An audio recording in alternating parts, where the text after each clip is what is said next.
Yo, Wagwan. Honestly, I'm tired of the manipulation that's going on in the world in the mainstream media. I'm tired of all this lockdown bullshit that's happening here in Canada. I'm tired of having to show passports and proof of shit to just live life normally and being forced to wear masks everywhere. I'm tired of it all. And I don't know how much longer of this I'm going to be able to take. The world is fucked up. There's nothing happy in it. There's nothing happy in it. I'm happy.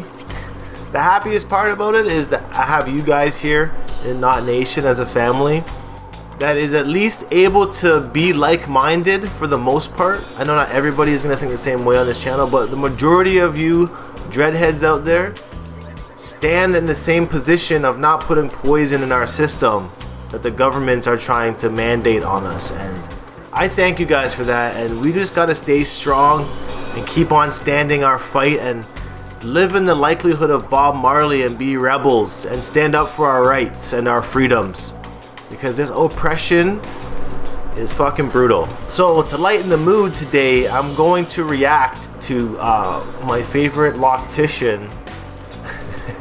I use that term loosely, Val Tough Cuts. I'm on his Instagram page here, and as much as I love dreadlocks, I'm more so clicking with how unnatural the Wick movement really is, to be honest. I love the way they look. I wouldn't do them on myself personally. I would not charge somebody thousands of dollars to do this, but I do. I don't know what I'm really trying to say. All I know is that I'm trying to react to this video here today, because this was a crazy dreadlock transformation where this man had one big plica growing out of his locks. So the man takes a knife to his hair, and what do we see inside this plica is a whole bunch of sebum, dried skin built up with oils. And you know, Val is definitely going through the process of separating these things like no tomorrow.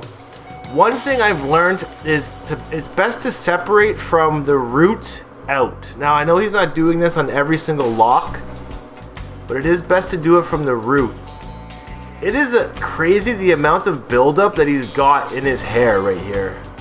I just have no idea how that would even happen. And how long did this guy go without separating his hair at all? It looks like, honestly, he hasn't washed his hair in a very long time either. Rick Rude 301 says it's got to be a $7,500 job. First time I seen Val put gloves on, the one lock on his dome was toxic. I'm not judging, but I'd be curious to what happens to allow them to get to this point. To get to this point is literally just a whole bunch of neglect happening. There's no washing, there's no separation. He's sweating in his hair. He's letting it dry. And I feel like they did a good job on the separation. I've seen some homeless people with locks that end up with plicas like this, but this is a lot of work, and I'm really intrigued that this guy decided to go through and try and salvage these locks as much as possible. Now obviously it's best if we can just keep our hair clean as much as possible, because locks like this definitely do put a detrimental name and image to the lock culture. This is 6 years without a retwist or a wash, it looks like, or a separation. This is gonna need a very big detox. Lime juice, lemon juice, apple cider vinegar, some essential oils, a good wash or 2 or 3 in order to get all that out. Now we did miss something here because he did the work on the lock, but he didn't actually show the work with the crochet hook. The locks definitely look a lot cleaner at this point. I don't know how happy the dude is about this whole process. Looks like he might have been sitting there for a while. The after definitely looks way better than what was going on at the beginning. So it looks like after he separated and after he washed it, he used the crochet hook to really smooth out and flatten out these locks. It's insane. Do a big lineup. Looks like he cut off a lot of the straggly locks that were at the bottom of his nape as well, and he lined all that up. So at the end of the day, this look definitely helped alleviate a lot of weight and pressure on the back of the client's head. And he didn't have to do too much actual wicking with the crochet hook. This is more of a separation job and cleaning. Interesting nonetheless. I found that I wanted to react to this video because of the amount of sebum and buildup that was in his locks. And this detox there actually looks really refreshing.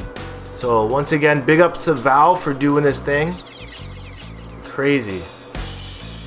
I would love to go visit his salon one day. Not to get my hair done, but just to hang out and chop it up and hopefully get some footage over there. So Val, if I'm ever in Florida, you know I'm stopping by, but as of right now, I can't leave the country. Anyways, I'm going to end this video here. I would love to know your thoughts on this dreadlock transformation that just happened here. And personally, as always, I always feel that he could have stopped after the rinse and the detox and just let them start free-forming again. But I always do want to know, how much was this procedure? Let me know in the comments below how much you think this cost. I'm out of here. Peace out.